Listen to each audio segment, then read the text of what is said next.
Hi everybody, it's Mr. Boll here with lesson 2 of our series of lessons about the Mayan Civilization. If you haven't done lesson 1 yet, then you need to go and do that first. So before we start, I want you to pause this page once I finish speaking, and I want you to see we're going to be looking at all of these images today, and these 4, just have a go at working out what's going on, what is it, what's happening. So pause the video and come up with some ideas for all 4 of these pictures.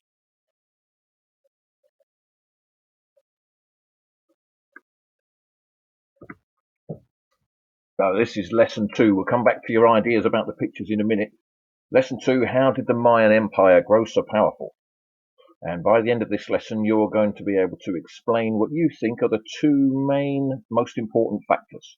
We're going to be looking at various reasons, and I want you to come up with your ideas, and you're going to choose 2 that you think are the most important. A reminder of one of their amazing cities. This is Tikal, and you're going to be considering how did they manage to achieve so much when actually where they lived was a rainforest. So if you compare their achievements to a civilization such as ancient Egypt or Rome or the Greeks, they had a much more difficult terrain to live in. And so how did they do it? That's what we're looking at today. So can you get this sheet? You need to get this off, print this off from the website. And then you're going to cut these up and put them into a 6. And I'd like you to have a go at putting them into a diamond 6 before you actually find out any more about it. So you've got 6 to choose from. You've got number 1, trading. Was that the most important factor? 2, their use of crops, special techniques they had, such as terrace farming. 3, they had valuable raw materials. That means things that occur naturally in their area that they could sell to other people. 4, they knew how to clear the forest and live in the jungle. 5, they were competitive and took over some of the lands of people who lived nearby. And 6, they worked out the best time of year to grow the crops and get the most food. So pause this video, print that, cut it out and have a go. And it doesn't matter if at this stage, if you decide later you want to change your order, that's good really, because that means that you've been thinking very carefully. So pause the video and do that. Right, so you've got your diamond 6, and if you could take a photo of it before you decide to make any changes, and then you can show me 2 photos when you send me your work of what you decided in the first place, the diamond, what the order was, and then if you change that during the lesson. So here's a reminder from last week. This is where they lived. It's the countries that are in that area now. The modern countries are Mexico and Guatemala. And we're going to be watching a short video in a minute where the lady who's the presenter travels on a boat down the river that is the border between Mexico and Guatemala and right the way through the rainforest. So here's the type of countryside they lived in. If it wasn't rainforest, it was mountains. So how did they manage to grow crops, to achieve as much as they did in such difficult conditions? A reminder of what a rainforest looks like, and you studied rainforests, the Amazon rainforest in year 5, so you know all about that. And they built their amazing cities, but as you know, once they had stopped using them, around about 1000 AD, the forest took over again. So this type of achievement in such difficult conditions, how did they manage it? Here's where you're going to look at this 5-minute video, which is done now in modern life, but the lady, the presenter, is traveling into the area that was the heartland of the Mayan people, and she's going to see one of their ancient temples and also to meet a family who live still in the rainforest and farm, and you'll get a really good idea of what it's like. So pause this video, have a look at that clip. The link is on the website. Here's the link at the top anyway, and then come back to this one in a few minutes. Okay, well done.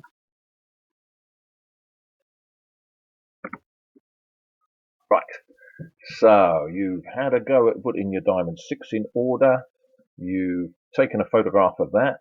Then you've looked at the short video. and you've seen what life is like in the jungle. So here's the first factor we're going to look at. The Mayans traded all around their area with other people. And of course, when you trade things, you can get things that you need that you don't have or can't grow in your area. So trading is often the start of an important civilization. Here's one of the things they traded. This is obsidian. It's a special type of volcanic rock, and you can use it for many things. And here, I expect you can guess what this is. Yeah, you're right. That's the head of a spear. So you can make it and break off flakes until you get a nice sharp point, and you can use it as a spear. This is jade, a beautiful mineral that occurs naturally in this area, and they made these amazing pieces of artwork using jade. As well as trading on land, which is even more impressive considering they didn't have the wheel. So they're trading over long distances without the use of a wheel. They didn't have horses either, so they had to carry things mostly themselves. As well as doing that, they also traded by sea. You'll notice this is one of the pictures from earlier. So this is a Mayan canoe, and they're off trading over to Cuba. And they also traded with Florida, which is just up here. It's now in the US, but it's just off the map up there. Okay, so factor one was trade. Factor two, terrace farming. So this landscape in the hilly areas of the Mayan territory, that was very difficult to farm and grow crops, but they found a way of doing it. A very ingenious method called terrace farming. And so the way it works is that this person here is gradually digging out each layer. So the natural slope is here. This is what it was like before. And then they dig each layer out and use the earth that they've dug out to support this bit so it doesn't fall down. And they push it in really hard to make sure that and then it gradually goes like this, then like this, and here we've finished. This actually would take more than one person to do this. It would take a lot of people, and it would take them a long time. But this is a way of getting a lot more crops, growing a lot more in a difficult situation. They grew lots of different things. They grew a lot of maize, which is their main thing that they live on. It's like a type of corn, and you can do lots of things with it like we do with corn. But they also grew beans, squash, sweet potatoes, avocados, and they drained areas that were flooded.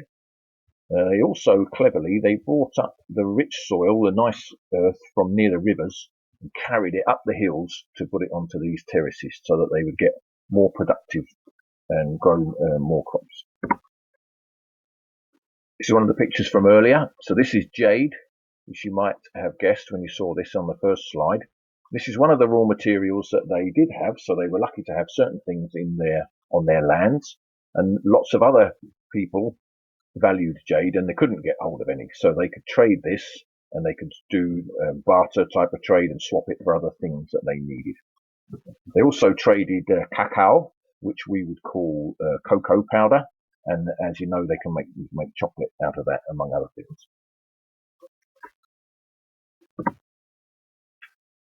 Factor 4, farming in the jungle. So here, the Mayan people in this picture are using a technique, and you saw this picture earlier. I wonder if you notice this. So this is a fire, and it's very difficult to farm in the jungle, and so what they used to do is to get an area, and at the start of the hot season every year, they would cut down the trees in that area, and then they'd leave them lying on the ground during the hot season, so they dry out and bake in the sun, and that makes them very easy to burn. So they burn them then at the end of the hot season, just before the rains start, and get rid of all the tree stumps, and then they grow maize. Once the rain starts, they plant the maize in time with the seasons. They plant it at the beginning of the rainy season and then harvest it at the end of the rainy season. So they develop techniques for farming, even though it's very difficult to live off that land. Factor 5 is warfare, and you saw this picture at the beginning. You probably spotted these and said it is a spear, which it is. It's a special type of spear called an atlatl. They didn't have helmets to protect their head like you would find in the equivalent time in Europe, but they wore a headdress to show how important this person's really important. Shows the status of the warrior. Often after they used their spears at the early part of a battle, then everybody would move in close, and basically it'd be a fight in very close.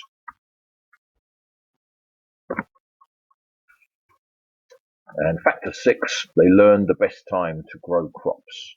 So you know that they understood the calendar of the year. This is their temple with 365 steps, so they could calculate exactly when they should plant the crops to get the best results. So you've got your 6 factors. Here they are as a reminder. Now it may be that you might want to just tweak the order that you put the 6 in now. So you may have decided that something's a bit more important than you thought at the beginning. And that's good if you do that. It's not a bad thing. So you just tweak your order if you want to, and then take a second photograph. It'll be interesting to hear what your thinking was if you decided to make any changes. And the last task I want you to do based on today's lesson is to decide the 2 factors that you think are the most important, and then do a short piece of writing to explain why. There isn't a right and wrong answer, so don't worry about that. It's just how you justify which ones you've chosen. So this is how you're going to set it out. You're going to start the first one. I think the most important reason the Maya grew so powerful was la la la la la, whichever one you think. And then your second reason after that, but I also think it was partly because of la la la la la. Okay, so you're going to write 2 paragraphs. And here's the waggle that I've done. And for this, I've chosen the agricultural system. They invented terrace farming, which makes best use of the space in the highland areas. They also found a way, using slash and burn, to grow crops like maize and papaya in the jungle. If they had not been able to grow plenty of food in difficult conditions, there's no way they could have built such amazing cities. To have priests, warriors and builders whose main job is not farming, you have to have a surplus of food to feed them with.